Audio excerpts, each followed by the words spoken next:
All right, everyone, welcome back for another episode of Carnivore Trades. Today is Thursday, March 10th, 2022.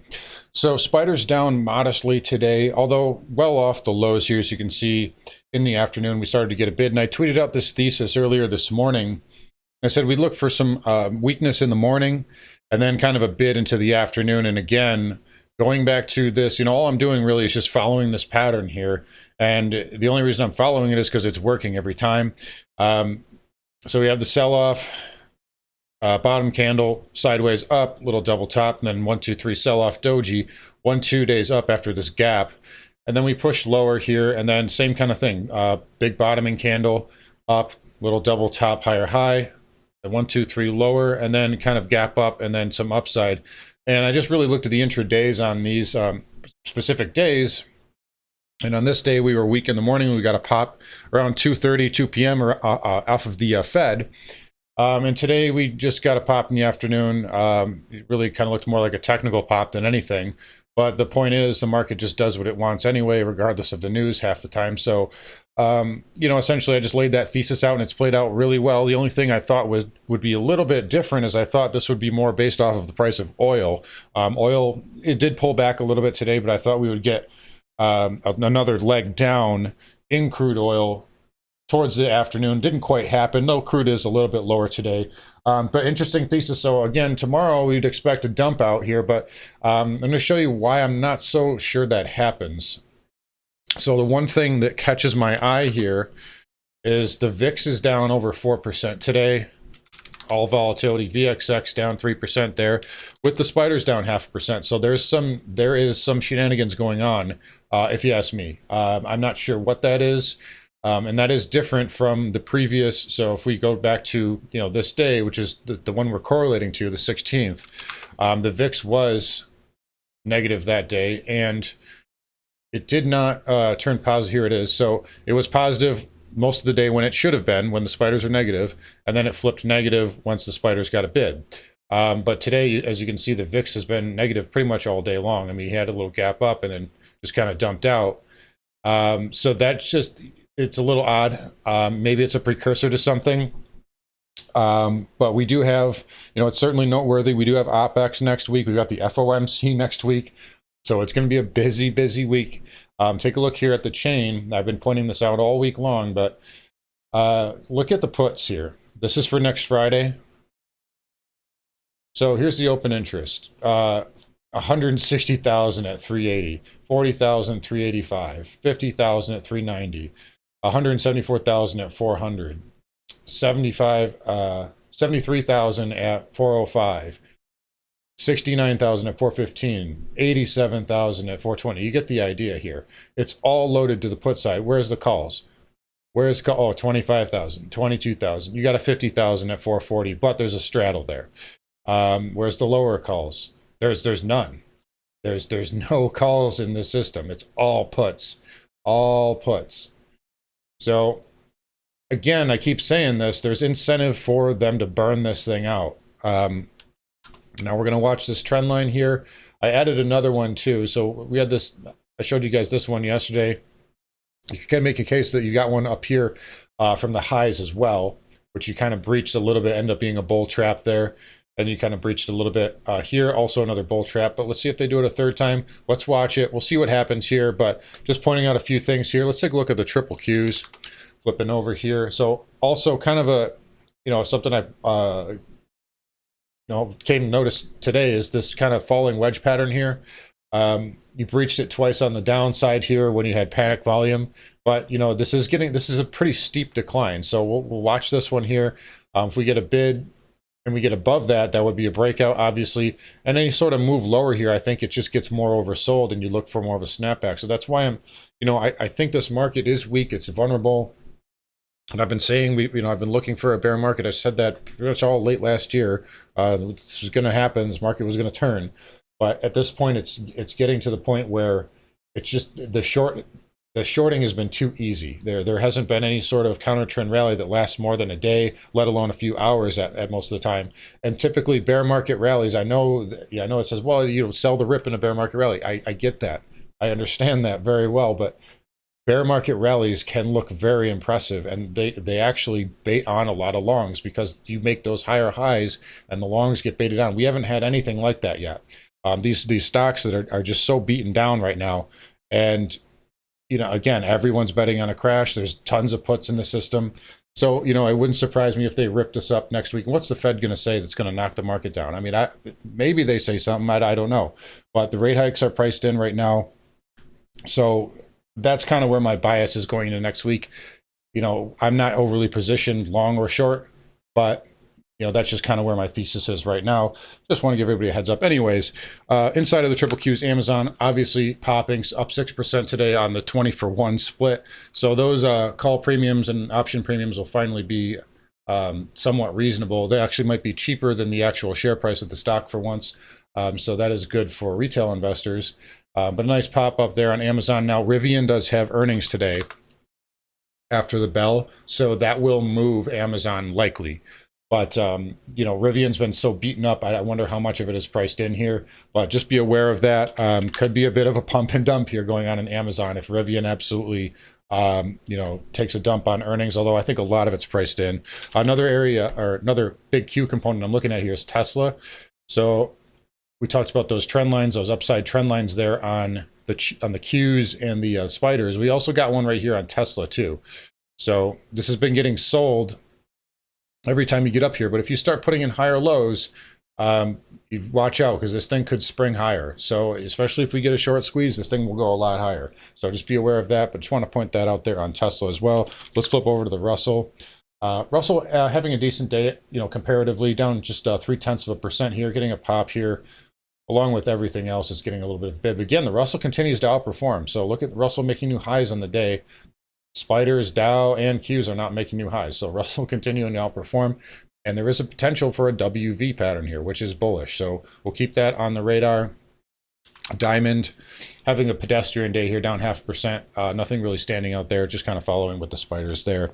Let's flip over and cover the semis. All important semiconductors down almost 2.5%. So a little bit of a soft day for the semis. You can see not making new highs here. Went into this kind of triple necktie here intraday, and just had to pull back off of that. But you want to see the semis outperform. Tomorrow's close will be important. We want to see a close above the actually, I'm sorry, you can't see it there. You want to see a close above this low here by tomorrow. So 246.76. You definitely want to see it close above that by Friday's close. So that's something to watch for tomorrow. But again, has that kind of trend line there on the top side and potentially a falling wedge there for the semis. We did close above this head and shoulder neckline, so that is invalid now. But so, there's a positive there for the semis, but you want to watch that close tomorrow, watch that green bar low. IGV Cloud Software, also a little soft today, but it's hanging in there again. You don't want to see a close below this green bar low on any weekly close. That would be very problematic. Dow Transports getting a nice bid here today. Jets did pull back a little bit, but they're hanging in there. They're not doing terrible. Oil did pull back a little bit. If oil continues to pull back, these will pop here. We talked about how they got to gap fill. Getting a bounce off of that. They're hanging in there for right now. Rails kind of bringing up, doing a lot of the heavy lifting today. Norfolk Southern, Union Pacific, CSX, all green, and FedEx, UPS, kind of a mixed bag there, as UPS is in the red, but basically flattish. So Dow Transport's having a decent day.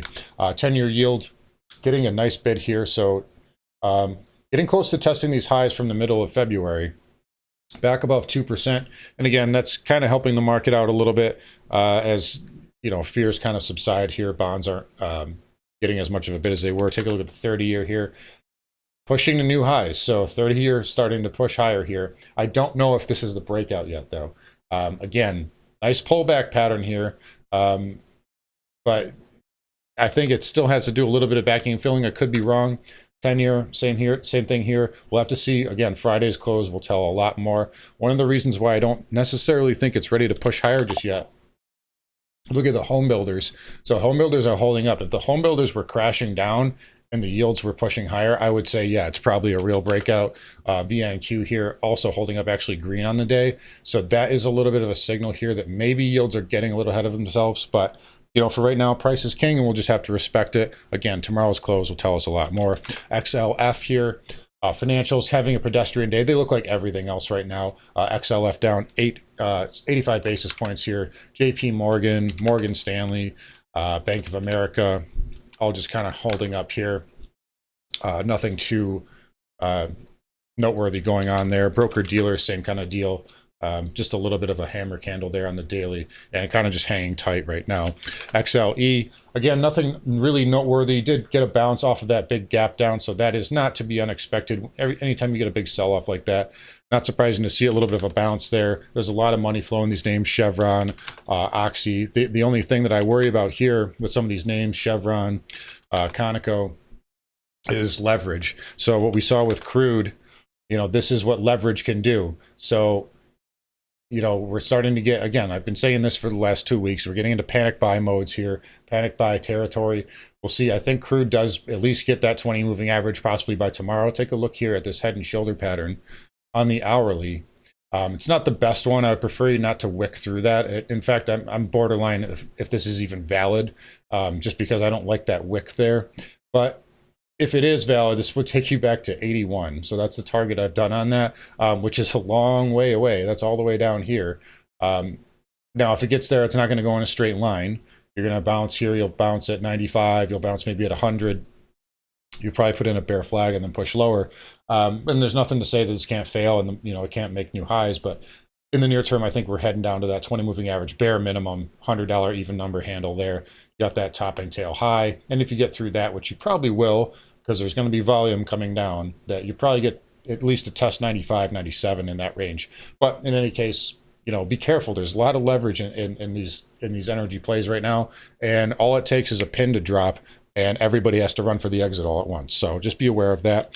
Nat gas, we talked about the potential of a higher low, up 2.5% today. So maybe, if you can get some follow through tomorrow, then you could say you've got a series of higher lows in place, and then maybe you can take out that high. Outside of that, nothing really too new to report there.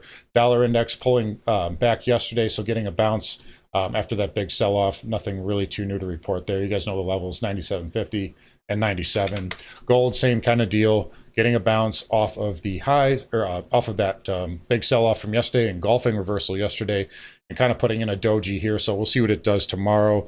GDX actually having a pretty nice rebound, though. That's a nice rebound there for GDX. GDXJ also up 2% today, so not a bad look there.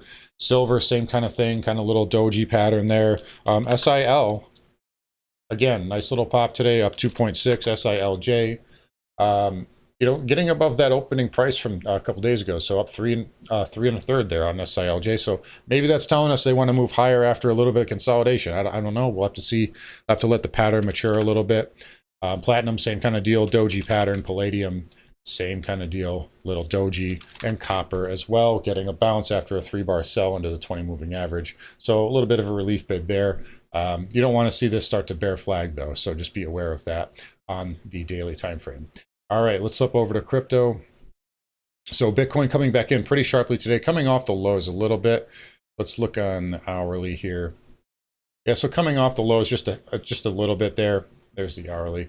Yeah, and you got a nice sell off this morning, and it is it's hanging in there, but you don't want to see it lose this green bar low or this green bar low. We've talked about those levels. If you get through that, then it can get down to 30,000 very quickly, but it's holding up for right now. And if Bitcoin moves higher again, it's going to be a leading indicator, just like the Russell, just like the semiconductors. So keep those on your radar always. All right, let's wrap up here. We've got about 5 minutes left into the trading day. So Spider's getting a little bit of a bid here, maybe a little bit of short covering going into the close. Again, we had a lot of bears probably got trapped on this little move yesterday in the morning. So we gapped up, and then they kind of made it look like they were going to sell it off. They trapped some people in there, and then, again, little sell off today, found support at this yellow trend line there and getting a bid there. So if you were trying to short down at the lows, you probably got stuck in that. And, I would just say this looks like just day traders covering here in the last 10 minutes. So I wouldn't make too much out of it. Look at the VIX here. VXX down 4%. Let's take a look at the actual VIX. Yeah, down to 5.5 here. So it's going to have a pit stop there at that 30 handle, 20 moving average, and then that 29 handle right there, this trend line here. But if it can't bounce off of that, this market will probably rally. So again, I talked about this earlier. It's interesting to see the VIX is red as it is with the market still red. So I don't know if that's an indicator of some shenanigans that's about to go on, but definitely, don't ignore that when you see that happen there. Anyways, guys, I'm going to wrap it up here. Take care. Come find me on carnivoretrades.com, and I will talk to you all tomorrow.